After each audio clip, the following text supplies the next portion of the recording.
Imagine a world standing on the edge of a third world war. The news feels heavier, leaders speak louder, and nations grow more suspicious of one another. It's a moment that tests humanity, not just our strength, but our wisdom, our compassion, and our ability to choose peace when conflict seems easier. But here's the truth. History is not written only by the powerful. It is shaped by the choices of ordinary people, people like us. A third world war would not simply be a clash of armies or governments. It would be a challenge to the very spirit of humanity. In the chaos of uncertainty, we would discover what truly matters. Not borders, not ideologies, but life, family, community, hope. Yes, global conflict would bring fear. It would shake economies, divide societies, and push nations toward the brink. But even then, the most powerful force would not be missiles or machines. It would be the human heart.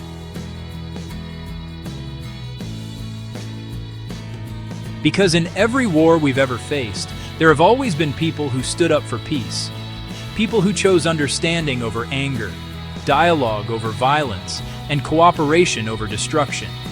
And those people are the reason civilization has progressed. They are the reason we still believe in tomorrow. A third world war, if it ever began, would remind us of one undeniable truth. We rise or fall together. The world is too connected, too interdependent, too intertwined for any nation to stand alone.